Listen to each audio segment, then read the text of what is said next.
Siempre le decimos licenciada, pero... Muchas Listo, gracias. Maggie. Empezamos. Cerramos micrófonos, díganla.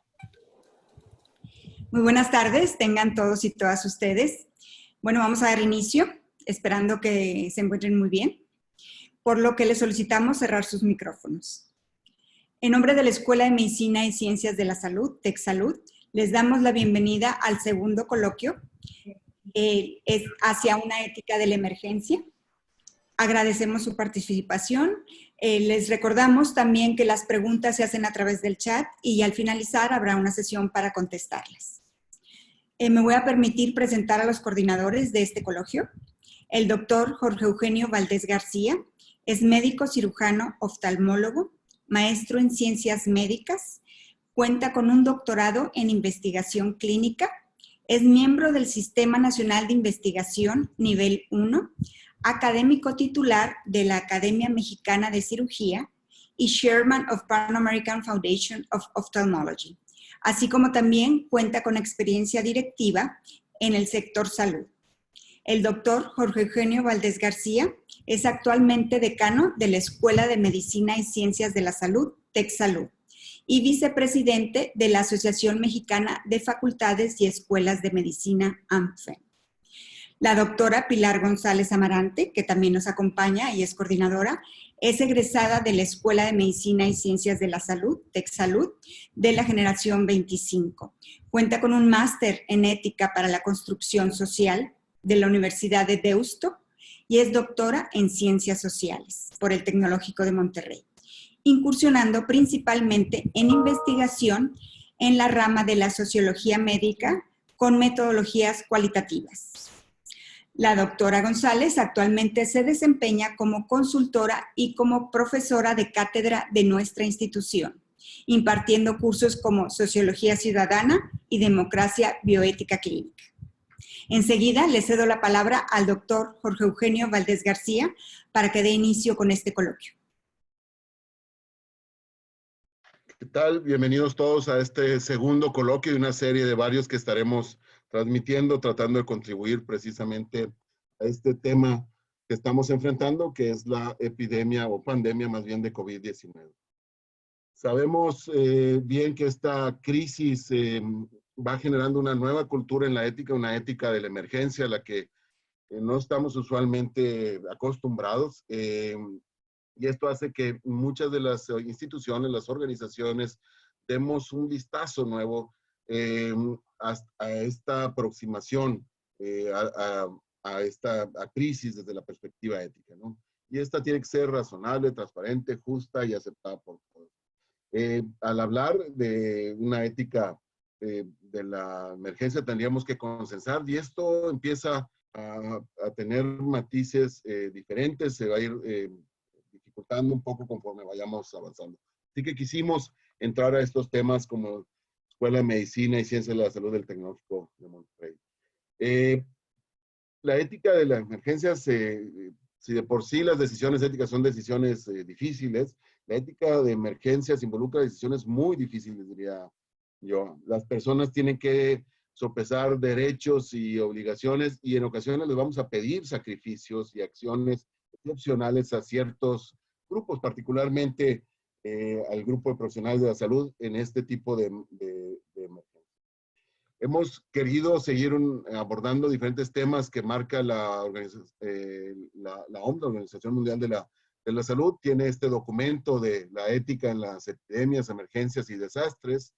Y en la sesión pasada tocamos algunos de los temas. Hoy particularmente hablaremos de situaciones médicas, la alocación de recursos escasos, que lo son, ilimitados, y conforme avance esta crisis, desafortunadamente así será, pero todo pronostica que así será, que viviremos una gran escasez de recursos.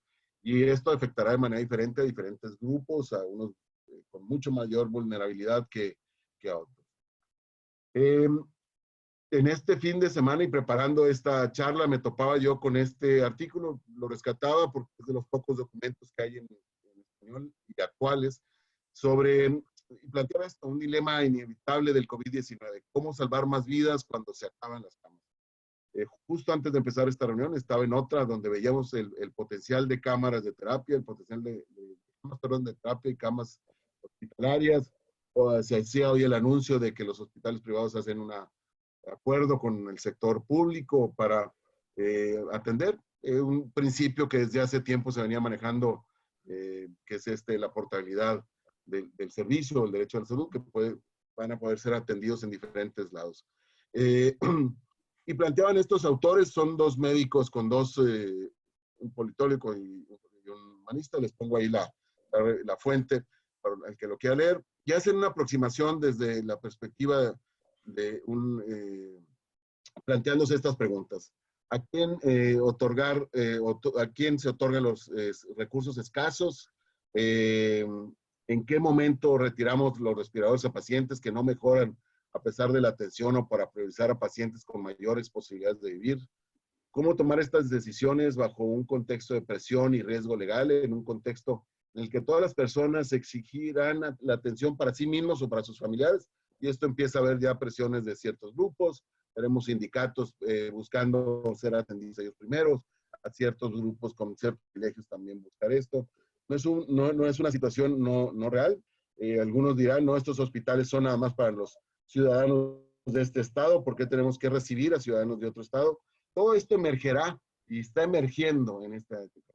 ¿Y cómo distribuimos estos recursos finitos en los pacientes para proteger bienes jurídicos del mismo valor, en este caso para salvar el mayor número de vidas? Y ellos hacían este análisis, son gráficas generadas por ellas. Estamos a punto de llegar a este momento en que las camas de hospital están ya saturadas. Ya de hecho 2 hospitales muy grandes de México, el Instituto Nacional de Enfermedades Respiratorias daba datos de que ya estaban saturados. El Instituto Nacional de Nutrición empieza, o sea, es un momento al que estaremos llegando como sociedad y en otras sociedades ya están llegando. Y hacían una distribución de resultados posibles, es decir, en la segunda gráfica es las probabilidades de paciente de sobrevivir de acuerdo a la edad. Adolece de algunas cosas, lo podemos criticar, no es el propósito de esta reunión hacer el análisis, eso lo dejamos a cada quien en lo individual que lo haga y lea el artículo y las fuentes. Yo tengo mis comentarios al respecto de esto, pero lo que sí plantea es este dilema al que estaremos enfrentándonos de esta ética. Pero no todo el mundo de acuerdo en esto. Y empieza a haber voces, y les traigo también un artículo de uno de los reporteros de más tradición en los temas científicos del New York Times, que dice, a ver, momento, si la idea es maximizar los beneficios, pues replanteemos esto, porque fíjense que los que más beneficios generan la sociedad en cuanto a productividad, participación del Producto Interno Bruto, educación hacia los demás y todo, pues son los de mayores de 50, entre 50 y 60. Entonces él dice, es mucho más valioso salvar a alguien entre 50 y 60 que a alguien entre 20 y 30. Sí, estamos hablando que es una ética desde esta perspectiva de maximizar los beneficios para toda la sociedad. Entonces empezamos a tener estas discusiones alrededor de esto. En esta misma línea de aproximación, tomando más cuentas, está estos 6 pasos que se proponen en una publicación de hace un par de semanas del New England Journal of Medicine. Es, obviamente, el marco contextual es una ética utilitarista, se quiere llamar así. Ellos dicen maximizar los beneficios. Creo que ahí es el acuerdo. ¿Cuáles son los beneficios? Ahí la discusión. Priorizar a los trabajadores de la salud, no por alguna otra cosa, salvo por el valor instrumental que tienen estos, es decir, porque eventualmente vas a requerirlos una vez que hayan pasado la convalecencia. Y lo otro tampoco alocar o usar solo el que primero viene, primero lo atiendo, sino decir, a igualdad de circunstancias, con similares pronósticos, hombre, usemos un sistema aleatorio, ¿sí?, de selección de pacientes. Y luego también responder con la evidencia, priorizar a las guías basadas en la evidencia científica en ese sentido. Proponen también privilegiar a aquellos que participan, es decir, que corren un riesgo mayor al apuntarse a protocolos de investigación. Entonces, para ellos hay que tener también preparados estos temas. Y también respetar los derechos de los otros pacientes con otras enfermedades. También tienen derecho a ventiladores, también tienen derecho a camas de hospital, entonces se igualan los derechos. No hay una supremacía por tener COVID sobre los demás pacientes. Sin embargo, a pesar de todo esto, de estas medidas, como platicábamos un poco antes de empezar acá, no, es la menos mala de las opciones, ¿sí? Y en eso hay por ahí un blog del Journal of Medical Ethics que habla precisamente que no hay manera de evitar esta falla moral en la que estaremos entrando y esto provocará en los profesionales de la salud daño moral o estrés moral. Y bien lo dice este editorialista, a veces dar a la persona la oportunidad de decidir es un acto de terrible crueldad. Y a esto estarán sujetos los profesionales de la salud. Entonces, tendremos, por más allá que sigan las guías, todos estarán. En nuestro país, ¿cuál es el contexto? Yo los invito a leer en la página de la Comisión Nacional de Bioética, el pronunciamiento que hace la Comisión, y en particular las recomendaciones ante el COVID. Toca precisamente esto, está alineada a todo lo que hemos ya hasta este momento platicado de una ética basada en este tema de ser muy, muy prácticos. Y también el tema de la alocación de recursos, los temas de vulnerabilidad, los derechos de los demás. Vale la pena que revisemos estas guías, porque en teoría estas son las que debiesen normar nuestra conducta en nuestro país. No es un tema fácil, es un tema difícil, por eso como Escuela de Medicina y Ciencias de la Salud del Tecnológico hemos querido dedicar varias sesiones a hablar de este tema. Bueno, con esto termino mi intervención introductoria y le cedo la palabra a la doctora Pilar González, precisamente para que conduzca el resto de la sesión con nuestros invitados. Los invito a todos los que nos están escuchando y viendo, por favor, de formular las preguntas por el chat. Trataremos de, en el espacio final, contestar algunas de ellas. Bienvenidos también los comentarios. Esto crea el intercambio. No necesariamente todos tenemos que compartir, ni se espera hacer una regla normativa obedecida por todos, pero vale la pena poner los comentarios, discutir, y esto genera precisamente esta comunidad. Pilar González, adelante.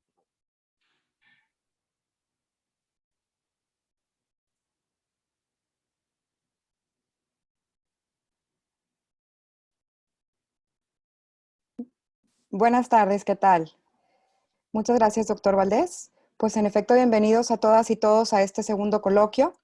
Voy a compartir la pantalla para presentarles a nuestros ponentes del día de hoy. Tenemos en primer lugar a la profesora Dilvane Valen, graduada en licenciatura completa en Filosofía por la Universidad Comunitaria Regional de Chapecó, UNO Chapecó. Participó en seminarios de posgrado en el extranjero en los siguientes países: Colombia, España, Portugal, Israel, Escocia y Grecia. Tiene un posgrado en prácticas pedagógicas interdisciplinarias y en filosofía clínica. Es coautora del libro Happiness Narratives. Miembro del consejo editorial de las revistas Partilas Infic Minas Gerais. Secretaria de ANFIC, Asociación Nacional de Filósofos Clínicos. Actualmente es profesora titular, terapeuta y directora general en Espacio de Filosofía Clínica Pinsalino, donde trabaja con terapia filosófica. Estudiante de maestría en Filosofía Contemporánea en Oporto, Portugal. Muchas gracias, profesora Dilvane, le cedo la palabra. Buenas tardes, muchas gracias por la invitación de estar con ustedes en este coloquio. Yo hablo desde Brasil, entonces voy a tratar de hablar un portuñol y estoy tratando de buscar mejorar. Hablo también de lo espacio existencial de la filosofía clínica, que es la filosofía voltada a atender en lo espacio terapéutico. Es mi trabajo, es mi pesquisa, a donde yo observo muchas cosas. En este momento de esta pandemia mundial, una cosa me llama la atención, que es cómo la medicina trata de las doenças cuando injeta en lo cuerpo de lo paciente la propia doença para que éste entonces busque su antídoto, busque su inmunidad y trabajar con esto. Me parece que este virus fue lanzado en el mundo y estamos tratando de buscar este antídoto para mejorar nuestra base categorial, nuestras formas de relaciones, nuestro modo de vivir, porque estábamos muy malos en nuestro mundo. Y para esto, algunas cosas muy interesantes han acontecido. Leí un artículo que me llamó la atención de Yuval Harari, que habla que no tenemos líderes mundiales en esta pandemia. Es un caso que en otros momentos de epidemia y otros momentos difíciles del mundo, teníamos un modelo, teníamos voces para oír, y no entanto en este momento no tenemos un líder mundial. Pero es esta la clave de la cuestión, pues me parece que las voces que estamos oyendo vienen del propio pueblo, del propio povo, y principalmente de las clases de los profesionales de salud que están siendo oídos con gran respeto, como se nunca tenía visto en nuestra construcción, en nuestra caminada histórica. No hay gobiernos, no hay líderes que superan estas voces. Muchos gobiernos intentaron, en favor de una economía, decir, vamos a volver a trabajar. Y cuando las voces de los profesionales de la salud dicen, vamos a quedar en casa, estos son oídos. Y esto nos da una gran responsabilidad perante esta construcción de este nuevo mundo. Una pregunta que me cabe, ¿estos profesionales están preparados para lo que ven adelante?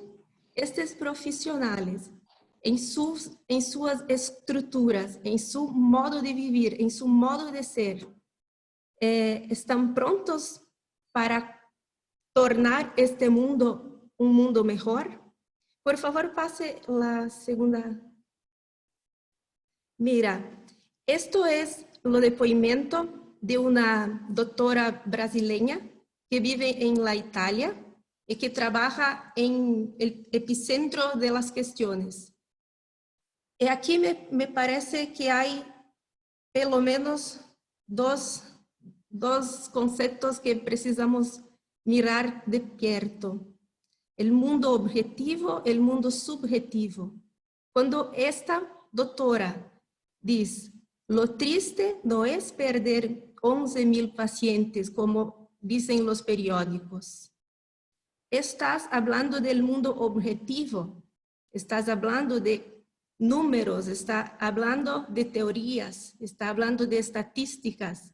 Como muchas veces nosotros en nuestra caminada histórica estamos alejados, calosos de conocimiento, de teorías, de cosas que nos ponen distante de estas personas porque miramos al otro con un binocular.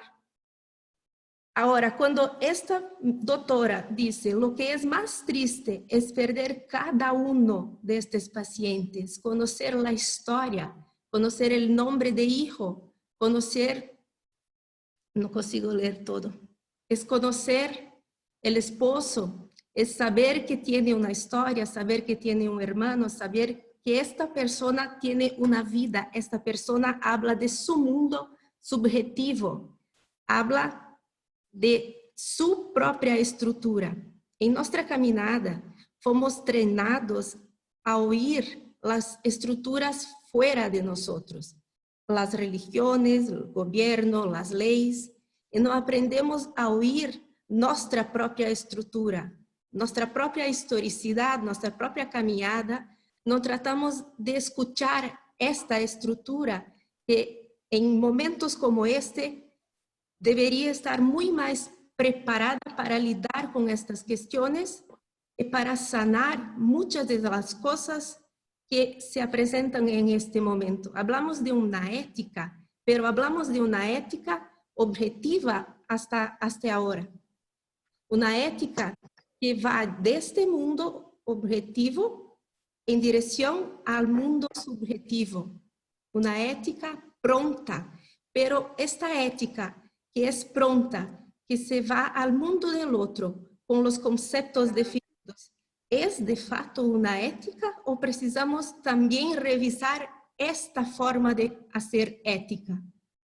Si hablamos de una ética subjetiva en diálogo, al contrario, no más del mundo objetivo en dirección al subjetivo, ahora al contrario, de un mundo subjetivo en dirección a un mundo objetivo.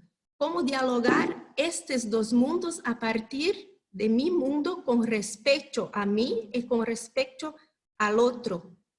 Una alteridad que va en dirección al otro, respetando mi mundo y también al mundo del otro, como nos habla Levinas, Manuel Levinas, en la ética de alteridad. Si yo me propongo ir al mundo de otro con algo pronto, yo no veo este otro. Yo veo este otro de un mundo muy distante. Yo veo este otro de un mundo objetivo y cuando mucho de mi propio mundo. Entonces me parece que este momento de no tener líderes mundiales nos da esta oportunidad. Por favor, puedes pasarla. Esta oportunidad de revisar esta ética de la singularidad en búsqueda de una construcción de un mundo objetivo muy mejor. Para esto me llama la atención el papel existencial de los profesionales de la salud. ¿Están prontos, están preparados o están calosos de conocimiento técnico? ¿Están calosos de conocimiento de la medicina, de otras áreas, como los terapeutas, profesores y así por diante? Es muy, muy importante el papel de este profesional que pasa a ser oído con mucho más calidad. Me parece que estos profesionales de aquí para adelante tienen una fuerza muy, muy grande de actuación, inclusive en la mejora de estos pacientes que llegan. Las bases categoriales necesitan de este cambio y necesitan de esa alteridad. Por favor, la última. Del mundo de la filosofía clínica, Lucio Pachter, que es nuestro profesor, sistemador de la filosofía clínica, nos ensina desde el principio que un filósofo clínico, en su opinión, da el primero testimonio de sí mismo con el testimonio de su propia vida. Quer decir, en la nuestra base categorial, en este mundo, en esa época, es una característica muy fuerte la separación entre qué es mi mundo adentro, mundo subjetivo, y el mundo fuera. Esta distinción es muy fuerte en muchas otras prácticas, como la teoría y la práctica, como esas dualidades son muy fuertes. Pero Lucio nos enseña desde el principio que no es o que tú dices, es sí o que tú haces. En este momento de pandemia, ¿cómo hemos agido nosotros? ¿Cómo hemos cuidado de nosotros? ¿Cómo hemos cuidado de los que nos llegan? Yo tengo hecho muchos atendimientos a profesionales de la salud, muchos médicos, muchos enfermeros, muchos profesionales de este medio, donde vienen buscar un alento y me dicen, no tengo miedo del virus, no tengo miedo de la doença, pero no sé lidar con estas otras cuestiones. No sé lidar con la vida, no sé lidar con mí mismo, de estar en isolamiento. Las cuestiones existenciales necesitan de un cuidado muy mayor. En la filosofía clínica aprendemos que lo discurso es apenas una parte. Aquilo que tú haces como persona es muy más fuerte. Perdón por mi portuñol, está muy enrolado. Muchas gracias, profesora Valen. Gracias. Les recuerdo que pueden ir dejando sus preguntas o comentarios en el chat. Y a continuación, voy a presentar a nuestro siguiente ponente.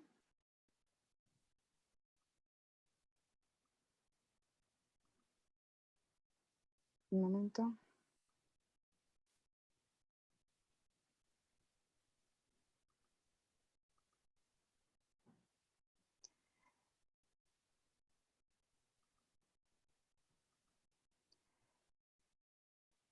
Muy bien, a continuación presentamos al doctor Rafael de Gasperín Gasperín.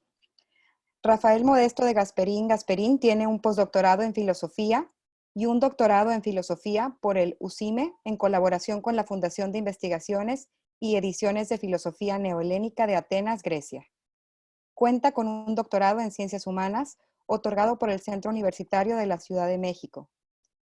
Posee una maestría en Innovación Educativa y una especialidad en Comunicación, otorgadas ambas por el Tecnológico de Monterrey, y es licenciado en Pedagogía y licenciado en Filosofía por la Universidad Veracruzana. Recibimos adelante al doctor de Gasperín. Voy a compartir su presentación.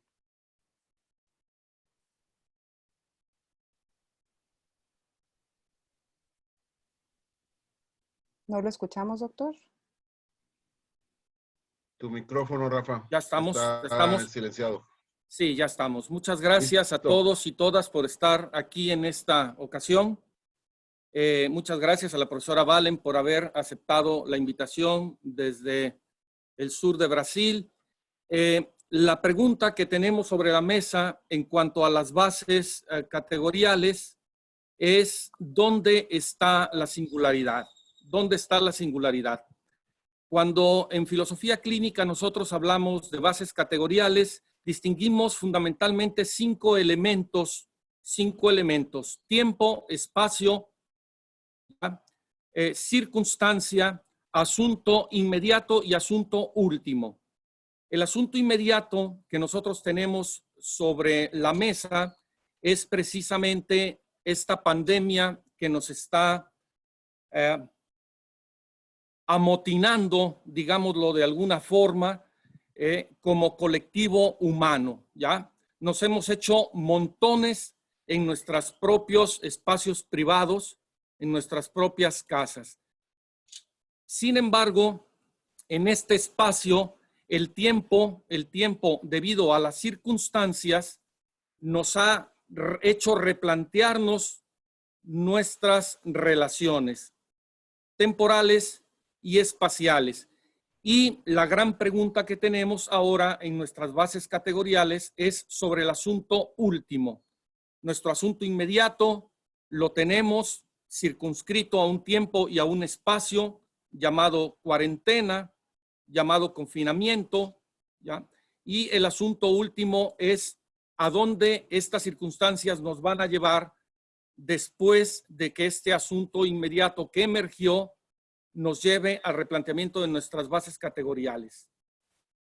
Para ello, la pregunta fundamental sobre la mesa es el asunto de la singularidad. ¿Dónde habita existencialmente cada uno de nosotros para poder, desde este asunto inmediato, poder llegar a un asunto último que nos cuestiona nuestro propio trabajo cotidiano, que nos cuestiona nuestras propias formas de abordar la realidad y de abordar el mundo de representaciones en las que estamos viviendo? Vamos a la próxima filmina, por favor.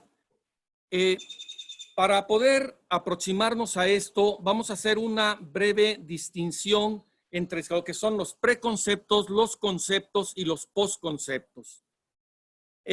Los preconceptos son estos elementos universales que desde la propia virtud dan sentido existencial a cada uno de los médicos.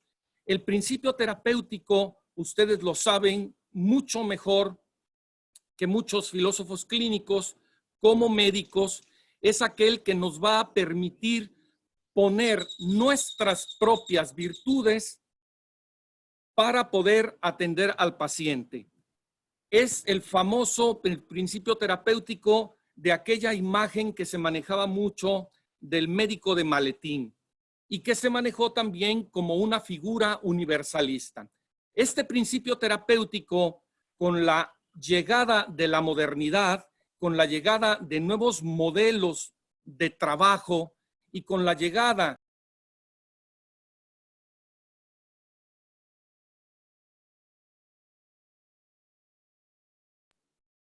estas posturas bioéticas, ¿sí?, se concibieron como el gran concepto que podía dar fundamento, ya no desde un carácter singular, virtuoso, basado en el principio terapéutico, sino que había dos grandes formatos para poder trabajar el quehacer cotidiano de la bioética.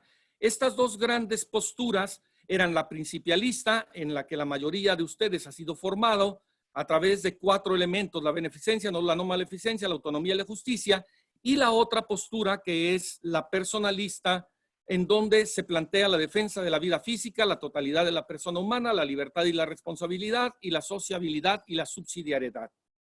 Hoy en día, estos conceptos principialistas y personalistas están siendo profundamente revisados porque en la época posmoderna estos conceptos como posturas bioéticas o principios de operación ya no están dando razón de sí mismos. Están encontrando sus propios límites conceptuales y entonces hoy en día nos preguntamos qué significa beneficencia, así como qué significa autonomía y qué significa libertad y responsabilidad, no maleficencia y totalidad de la persona, justicia o sociabilidad y subsidiariedad. Mi estimada doctora Pilar, si le damos al siguiente, por favor. ¿Sí? La siguiente filmina. Gracias. Y entonces nos está sucediendo una cosa muy curiosa. Aquel principio terapéutico que teníamos muy subordinado a los grandes conceptos de la modernidad, en los que habíamos crecido con algoritmos principialistas o personalistas, encuentran lo que Paul Ricoeur hizo llamar el famoso cogito erguido. Es decir, es esa modernidad que no está dando formas para poder abordar los fenómenos actuales. Y entonces pasamos de este principio terapéutico con una ruptura profunda conceptual de las bioéticas actuales, tanto la principialista como la personalista, y estamos hoy en día enfrentados a lo que se hace llamar el principio de la proporcionalidad terapéutica, ¿ya? Y entonces, si nos vamos a la siguiente filmina, nos vamos a encontrar que conceptos como tratamiento, prevención, diagnóstico, examen de detección, calidad de vida, estudios genéticos, estudios epidemiológicos y ensayos clínicos, que son las grandes nociones que desde la FDA se plantean para la aproximación del mundo clínico médico, del mundo clínico médico experimental o del mundo clínico médico de investigación. Todos estos grandes protocolos hoy por hoy están encontrando una profunda fractura de lo que significa el deber ser. La mayoría hemos estado montados sobre estructuras que nos implican el deber ser como principio de operación, el protocolo como principio de operación, el algoritmo como principio de operación. Pero hoy resulta que estos protocolos, que estos algoritmos, que estos principios de operación llamados principios bioéticos ya no se soportan sobre sí mismos. Es tal el nivel de la pandemia y de la incursión de la singularidad que lo que vuelve a emerger nuevamente es el principio terapéutico. Cada médico, cada médica, ¿ya? Cada enfermero, cada enfermera, cada personaje del sistema de salud no está poniendo sobre la mesa de su actuar cotidiano moral o ético una bioética racionalista, sea y moderna, sea principialista o sea personalista, sino que está haciendo emerger desde su propia virtud basada en el principio terapéutico ese principio de proporcionalidad terapéutica y en donde tiene que estar haciendo sistemáticamente aproximaciones porque en el espacio-tiempo del asunto inmediato y último, las circunstancias remasterizan, así literalmente remasterizan a cada momento, a cada hora, ¿sí? Lo que vamos a estar construyendo como mundo de representaciones o como realidad misma. Si le damos a la tercera filmina, la siguiente filmina, y entonces, la anterior, por favor. ¿Sí? Gracias, Pili. La bioética emerge, si es que lo logra hacer, en pleno contexto posmoderno del pensamiento débil. El pensamiento débil es la que manejaron los posmodernistas como la famosa fraternidad. Voy a utilizar una imagen muy pronta. Dicen que la modernidad fue montada bajo un banco de 3 patas: la igualdad, la libertad y la fraternidad. La igualdad y la fraternidad eran pensamientos fuertes. De hecho, los grandes sistemas del siglo XX ideológicos, uno pretendió basarse sobre la libertad, que hoy está encontrando una crisis fundamental, que es el capitalismo, y el otro sobre la igualdad, que también está enfrentando una crisis brutal, que es el comunismo. Dígase China, dígase una cantidad de países que siguen en estos sistemas, y dígase todo el mundo neoliberal basado en el asunto de la libertad. Pero hay una pata, una tercer pata que hace que el banco no se caiga, y es la pata precisamente del pensamiento débil o de la fraternidad. Es este pensamiento débil el que nos hace pensar, dice Egelhart, que es imposible a través de la razón obtener una interpretación normativa del contenido, de la moralidad y de la bioética que pueda fundar la moral en general y la bioética en especial.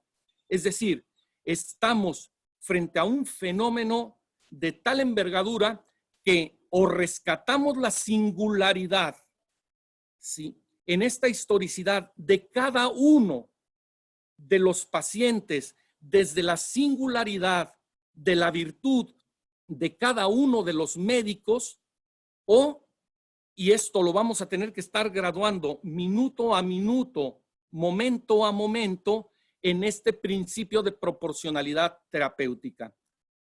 Le damos a la siguiente, doctora, por favor. Estamos sobre el tiempo, doctor. Queda un minuto. Sí, cierro exactamente, cierro.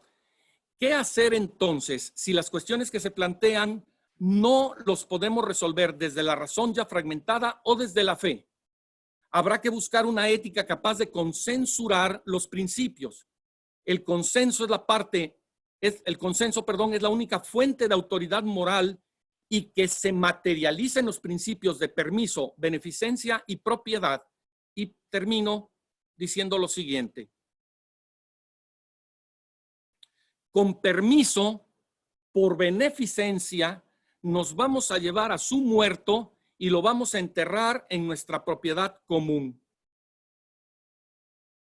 Allí es en donde estamos en términos de bioética actualmente, si es que todavía podemos estar hablando en términos de bioética.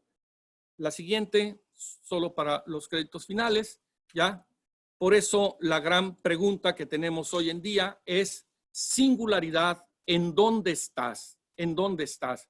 ¿Dónde están tus bases categoriales para poderte sostener existencialmente en este gran momento histórico que a ti, médico, enfermero, enfermera, médica, cualquier personal de salud, te está tocando asumir en tu propia historicidad y en tu propia moralidad.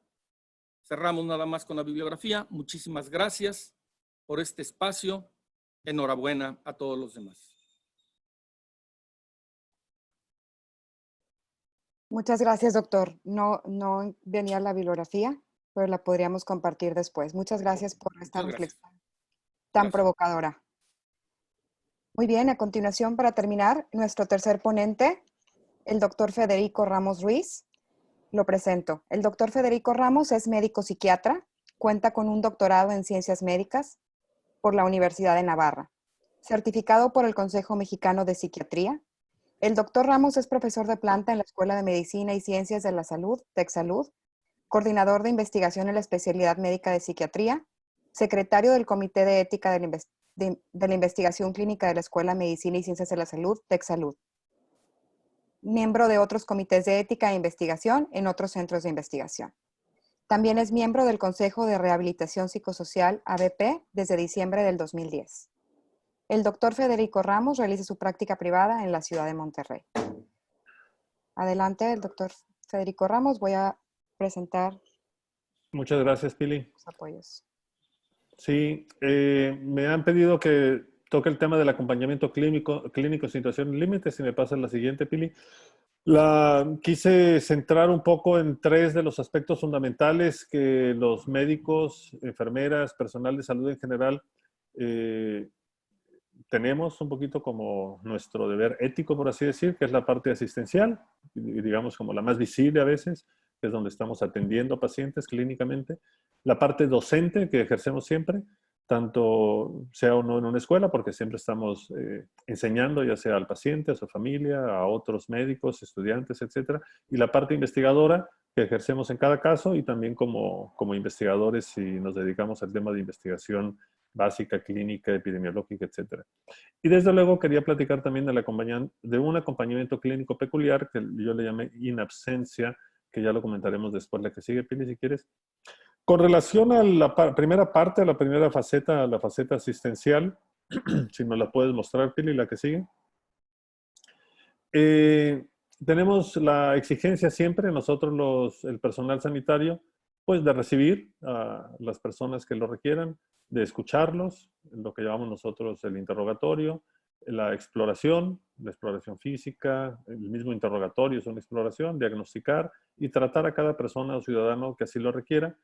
Y lo hacemos, por ejemplo, hablando un poquito en este contexto de la pandemia, pues desde el primer frente de batalla, los que están en lo que le llaman la front line, hasta la retaguardia, ¿verdad? Los que estamos un poquito más atrás y los que están de plano a veces muy atrás, ¿sí? Pero todos tenemos ese deber asistencial de acompañar al paciente de una u otra manera. Desde luego hay quien corre más riesgos, hay personal de primer contacto, los médicos primarios, yo he dado seguimiento un poquito a lo que está pasando en España, Italia, Inglaterra, un poquito a los Estados Unidos. Pues sí, los médicos y enfermeras que se están enfermando son los de primer contacto, el family doctor, el médico de familia, y el personal hospitalario, sobre todo los que están que adquieren más carga viral, me imagino, la gente de cuidados intensivos, intermedios, y corren mucho mayor riesgo de contagio, enfermedad y muerte. Y ahí hay pues una obligación ética, humana, un poquito la parte el eslabón débil que llamaba Rafa, la fraternidad, que de alguna manera nos obliga, ¿no? Los americanos, el inglés es self-compelled, ¿no? O sea, nos obliga a estar y a actuar, y con pocas excepciones, es decir, hay pocas excepciones en el sentido de que gentes que deberían estar en la línea de frente, pues igual, si se enferma, pues se tiene que hacer a un lado. Una médica embarazada, lo lógico es que mejor se quede un poquito más atrás, que se vaya a la retaguardia, aunque fuera una médica de intensivos, dices, mira, tú estás embarazada, mejor quédate un poquito ayudando de otra manera. Hay quienes corremos menos riesgos. Igualmente debemos estar presentes. Por ejemplo, nosotros los psiquiatras, psicólogos, pues estamos apoyando con el estrés, con la depresión, postrauma, tanto en personal de salud como en familiares del personal de salud.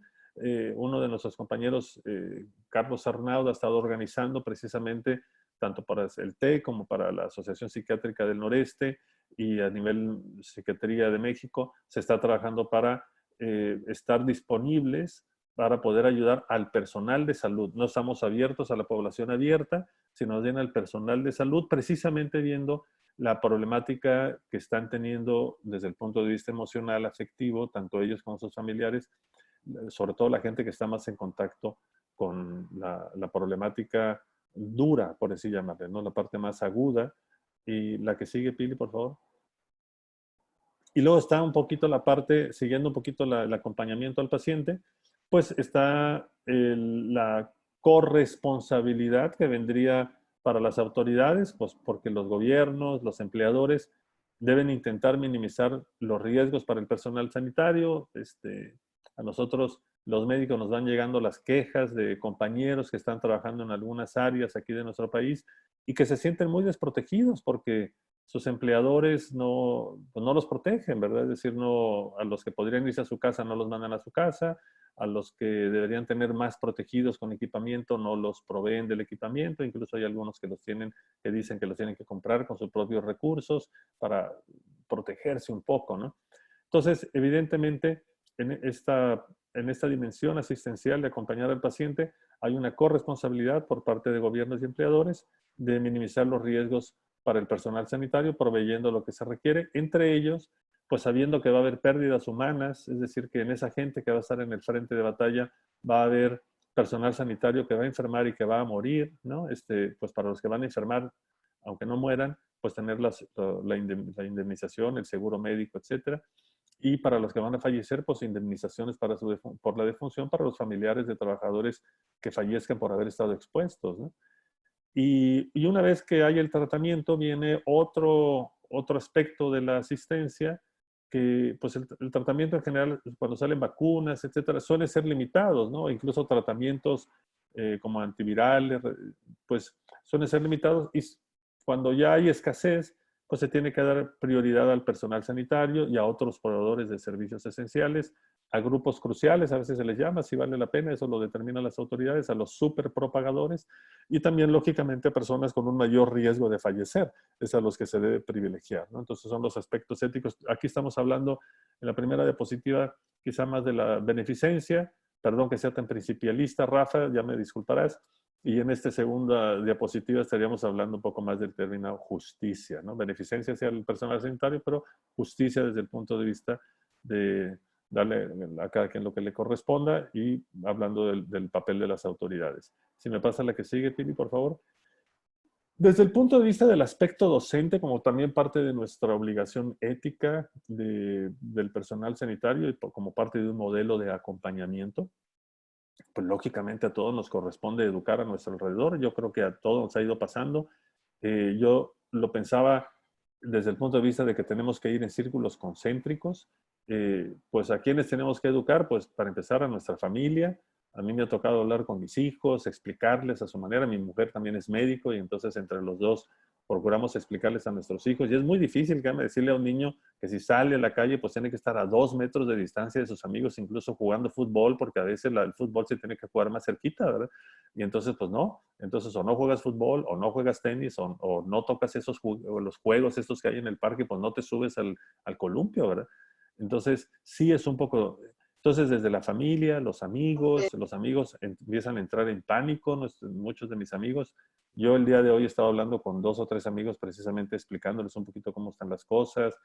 Y yo tiendo a ser optimista, prefiero ser optimista que catastrofista, siempre con bases, ¿verdad? También hay que explicarle a los pacientes y parte del trabajo de las crisis de ansiedad que me ha tocado atender en estos días ha sido un poco ayudarles a ser un poco más objetivos. A los estudiantes, desde luego, también acabo de terminar una clase hace un par de horas con residentes y la mitad de la clase fue hablar del tema de la epidemia y lo que implica y los miedos, etcétera. Es interesante cómo también incluso siendo residentes, médicos formados, a todos nos puede afectar, ¿no? Luego hay un grupo más distantes que son aquellos que no conocemos personalmente, pero que podemos influir instruyéndolos, ¿no? Está pues nuestra institución universitaria, como es este ejemplo, este coloquio, la institución hospitalaria también, una empresa o empresas de amigos nuestros, asociaciones colegiales, como el caso de la asociación psiquiátrica en la que les comentaba, una asociación política, si pertenecemos a alguna así, o alguna asociación social, Y luego están las redes de contacto y apoyo. Hay asociaciones profesionales y de la sociedad civil, por ejemplo, aquí de los que estoy viendo yo, al menos muy conocidos para mí, que son Jorge Valdés, que son Rafa de Gasperín, pues pertenecemos a asociaciones no gubernamentales, asociaciones civiles. Bueno, Graciela Medina, que creo que está por ahí también, pertenece al Colegio de Psicólogos. Entonces, pertenecemos a otras asociaciones en las cuales, lógicamente, yo creo que es el caso de muchos de ustedes, que estamos obligados a también proporcionar esta información adecuada y estar disponibles para ayudar desde el punto de vista de la educación sobre lo que está sucediendo y tranquilizar a la gente o no tranquilizarlos en el caso de que haya que más bien alarmar, ¿no? Y luego están los gestores. Lógicamente nosotros como personal de sanitario, pues tendríamos que ser, y de hecho lo estamos siendo. Yo vi el coloquio que se tuvo, o el taller, no sé cómo se le llamó, con los presidentes municipales, pues el apoyo a los agentes de cambio, son a los tomadores de decisiones, fundamentalmente al Poder Ejecutivo, digo también empresarios, pero fundamentalmente al Poder Ejecutivo en los 3 niveles, por lo general, pues son personas ajenas a lo que es la medicina y a las complicaciones o peculiaridades que tiene la medicina y desde luego la epidemiología, y entonces hay que ayudarles, ¿no? La que sigue, Pili, por favor. Doctor, para avisarle que estamos sobre el tiempo, un par de Ok. minutitos. Y luego está la parte de investigación, es el acompañamiento de escritorio, laboratorio, es otro tipo de acompañamiento que ustedes saben y todos estamos esperanzados en el trabajo de nuestros investigadores. Solamente decir que en estos tiempos las normas tienen que ser igual de fuertes, es decir, lo comento ahí, sin menos, las garantías éticas deben ser mayores y no menores que en las situaciones ordinarias. Si me pasa la que sigue, Pili, por favor. Y terminando un poquito, lo comentaba yo, el acompañamiento clínico peculiar in absentia, porque nos entrenan a cuidados paliativos en general al personal sanitario, cómo acompañar a una persona que está muriendo y a sus familiares, o a una persona que está sola muriendo. Y sí, nos entrenan en el tema de cuidados paliativos. Pero este tipo de pandemia, esta pandemia, la primera vez que me toca a mí ver eso, es como tienen en España, me lo decían mis amigos, es que Federico, se llevaron a mi tía, un amigo mío me dice, se llevaron a mi tía de su piso, bueno, de la residencia donde vivía, a un hospital, allí falleció y después la enterraron, la cremaron y después nos darán las cenizas. Entonces, claro, dices, ¡puf! O sea, es un reto inconmensurable para los que acompañan al paciente, porque eso, imagínense el impacto para el paciente de que me sacan de mi casa, de mi historia, de mi familia, para ir a morir en algún lugar frío, incluso desde el punto de vista, yo le llamo que hay incluso una asepsia también de cercanía, caricia, comprensión histórica, personal, ¿no? Entonces creo que ese es un reto para los médicos y enfermeras que estén ahí, ¿no? Con esta persona. Es una beneficencia al no sé qué potencia multiplicarlo, ¿no? Pero realmente es una beneficencia gigantesca, ¿no? Y sería todo por mi parte. Muchas gracias, doctor Ramos. Muy bien, entonces vamos a tener unos minutos para algunas preguntas. Si me permiten, ha habido varios comentarios, no han sido tantas las preguntas, ha habido comentarios en que se está complementando lo que estamos compartiendo, pero varias de estas preguntas o comentarios van un poco sobre la inquietud de qué implica, si nos estamos anticipando a que estas decisiones van a ser dolorosas, van a ser desgastantes, y algunos hablan sobre cómo algunos líderes de ciertos países han tomado buenas decisiones a tiempo, otros se preguntan sobre qué papel tendría la escuela de medicina, las escuelas de medicina en erigirse como con algún posicionamiento. Y entonces, ¿cómo podríamos hacer para que estas decisiones desgastantes no resten en las últimas manos, en la primera línea de quienes asisten a los pacientes? ¿Desde dónde se podría gestar alguna posición, algún posicionamiento, algunos lineamientos para tomar estas decisiones? Yo ahí me permito, en particular, la Escuela de Medicina me viene muy a modo, siendo director de una y vicepresidente de la Asociación Mexicana de Escuelas y Facultades de Medicina. Pongo ahí, por ahí estaban compartiendo ya la liga o estarán por compartir la liga este artículo, que fue un artículo anticipado, adelantado, en la revista de la UNAM, por eso en los logos de la UNAM, de la revista de investigación médica de la UNAM, que es precisamente una propuesta de cómo ordenar una respuesta de las escuelas de medicina ante el COVID-19. Básicamente 4 ejes sobre los que versa esta aproximación. Deje ver si los puedo compartir aquí muy breve. Es este esquema que aparece por ahí, que son ordenadas en 4 respuestas: la protección y seguridad de la comunidad educativa, que en este caso son profesores clínicos y alumnos que están en el frente de batalla; continuidad académica, el tema de comunicación y acompañamiento emocional de su propia comunidad; y la respuesta de responsabilidad social. Este coloquio, por ejemplo, obedece a esta 4ª estrategia, esta serie de coloquios que estamos haciendo. Tenemos una serie de actores en ese sentido. Respecto a los liderazgos, ya platicamos un poco la vez pasada.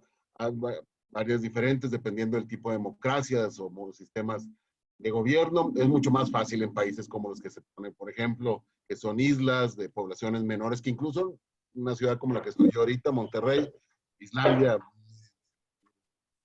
y remotamente tiene un grado de dificultad como sistema de salud para montar mecanismos más o menos eficientes, y aparte en una isla es más fácil.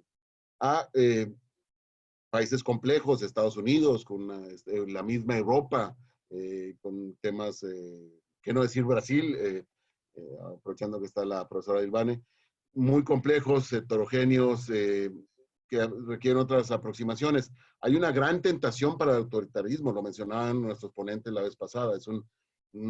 Muchos ven una gran puerta para que prevalezcan modelos autoritarios. Se han puesto a trabajar. Sin embargo, cuando uno los ve a la distancia, evalúa las eficacias, la verdad es que no necesariamente todos han sido más eficaces. Y no sé si hay algunas otras por ahí preguntas, creo que había. Sí, Ahora preguntaba sobre posicionamiento, perdón, y ya alguien nos hizo el favor también de responder ahí. En la primera parte de mi charla hablábamos de posicionamiento. ¿Cuál? Pues el de nuestro organismo, el Consejo de Bioética, hace un posicionamiento muy claro y luego hace algunas recomendaciones. Sin embargo, pues el propósito de esto es llevar un poco a la reflexión, porque esas son grandes guías, ¿no? En la situación individual y personal como clínico, pues tendrá que tomarse la decisión basada en esas guías, pero es personalísima al final de cuentas. Adelante, Pili, perdón. no sé si alguien más de los ponentes quiera responder a esta misma pregunta. La profesora Dilbane. Nada más activar su micrófono, profesora. Vale. Dilbane, adelante. Así, ahora sí, ahora está. Yo voy a hablar desde del mundo de la filosofía clínica y cómo estamos trabajando diante de esta pandemia. Es una construcción que empieza muy antes de esto, tratando de la nuestra singularidad en cuanto filósofos clínicos. En la nuestra existencia también tenemos dilemas existenciales, también tenemos problemas, también tratamos de cuidar de los problemas existenciales de los otros. En nuestra preparación en cuanto filósofos clínicos, vamos lapidando nuestra estructura para que cuando llega a este momento, tenemos un soporte existencial en nosotros mismos, en la nuestra formación, en la nuestra singularidad, en la nuestra posición en cuanto filósofos clínicos. Por esto, yo cité a Lucio, que nuestro testimonio está en nuestra práctica, en la nuestra vida, en cómo pasamos por este momento. Esto es un preparo que viene de mucho tiempo, desde que empezamos la filosofía clínica, desde que una persona inicia el curso de la filosofía clínica, ya se va preparando para estas situaciones límites, para que entonces cuide de su estructura y también cuide de la estructura de su base categorial, de las personas que llegan, de los profesionales que llegan, del consultante, es importante. Entonces, no es un trabajo que se hace de inmediato, pero en la formación me parece que está el camino para resolver estos problemas que ahora el mundo nos llama para pensarmos juntos. Gracias, profesora. Veo aquí algunas otras preguntas, pero que no son tan particulares al tema de la ética. No sé si el doctor de Gasperín o el doctor Federico Ramos quieran hacer alguna última aportación. Ya estamos sobre el tiempo. Aprovechar que Rafa, porque hay un comentario por ahí, el tema de las voluntades anticipadas. Yo creo que vale la pena si pudiésemos comentar es válido porque en las guías con bioética viene la pregunta de, ¿ha firmado usted un documento de voluntad anticipada? ¿Valdría la pena que ya sistemáticamente lo hiciéramos ante esta posibilidad? Rafa o Federico. Activar tu micrófono, Rafa, está desactivado. Perdón. Yo lo que veo, mis estimados amigos y amigas, es que todo este conjunto de protocolos y de procedimientos y de deberes en los que hemos sido formados tienen hoy por hoy que ponerse sobre la palestra, porque la racionalidad moderna no está dando posibilidades. O sea, las preguntas que estaba yo viendo que nos llegan son, ¿y cómo debemos? ¿Y qué debemos? ¿Y cuándo debemos? ¿Y para qué debemos? ¿Y desde dónde debemos? Hoy por hoy, no hay preguntas sobre el deber. Solamente hay una singularidad que es cada uno y cada una de ustedes en un espacio-tiempo llamado historicidad que está en intersección con otra singularidad que está en espacio y tiempo en una circunstancia común en donde está ejerciéndose un asunto inmediato que nos va a llevar a replantear no un protocolo y no a crear nuevos procedimientos, sino a replantear nuestra propia práctica desde el principio terapéutico. Y entonces nociones como la voluntad anticipada hoy resultan de risa, discúlpenme el cinismo, pero todo este ejercicio racional de la voluntad anticipada hoy resulta de risa, por no utilizar otras palabras, ¿ya? Frente a lo que estamos viviendo. ¿De qué voluntad anticipada estamos hablando cuando escuchamos a la anécdota del doctor Ramos, de un colega suyo, en donde le dicen, se llevaron a mi tía y posiblemente nos devuelvan las cenizas algún día? ¿De qué estamos hablando? O sea, aquí desde Monterrey hay una frase que se usa mucho y que es, ¿quién está poniendo la carne en el asador? ¿Verdad? Parece ser que el dueño de la carne asada es el que pone la carne en el asador. Y ahora a mí no me queda la menor duda, y en eso es en donde la profesora Valen, un servidor, el doctor Ramos, estamos en la mejor disposición de poder escuchar desde el silencio y acompañar a cada uno, a cada una, en razón de que lo necesite o lo quiera, ¿sí? Porque cada uno y cada una de ustedes está poniendo su propia carne en su propio asador para intersectarse con los demás. Ser médico, médica, ser personal de salud hoy en día es una labor excelsa de rescate de aquello que se había perdido de una manera terrible, que es la singularidad desde el principio terapéutico. Ahora hay que acompañar para que esta singularidad pueda soportarse a sí misma en esta gradualidad de las circunstancias que se están viviendo. Muchas gracias. Muchas gracias a todos. Y bueno, creo que lo único que queda claro es que esto es un diálogo que no se extenúa nunca, ¿no? Y que estamos disecando de alguna manera y aceptando, asumiendo la complejidad de todos estos temas en varios niveles. Entonces, por lo complejo que es, entonces no podemos adherirnos de nuevo a protocolos o indicaciones tan claras como los vemos en la ciencia positivista. De manera que esperamos que estos diálogos nos sigan enriqueciendo en futuras ocasiones. El próximo lunes tendremos nuestra siguiente edición de este coloquio, en donde se van a tocar temas específicos continuados sobre el uso de los recursos, que es de lo que se han generado muchas dudas. Y pues es todo por mí. No sé si el doctor Valdés gusta cerrar. Y no cerrar nada más, reforzando precisamente este último mensaje de la doctora Pilar González, voy a sonar como se decía antes, nos vemos a esta misma hora por este mismo canal el próximo lunes, precisamente con este tema de recursos limitados. La doctora Mariana Cordero estará coordinando otra vez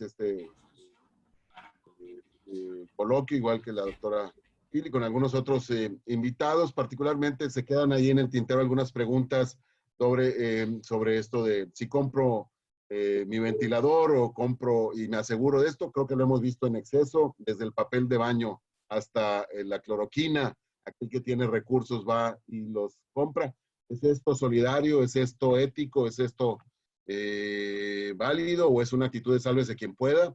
Y que no construye en ese sentido. Creo que vale la pena seguir profundizando en ese sentido. Les agradecemos muchísimo a los demás de 275 asistentes a este coloquio. Esperemos que como sirva para precisamente crecer en esa individualidad, en ese personalísimo ser de cada quien, este tipo de reflexiones.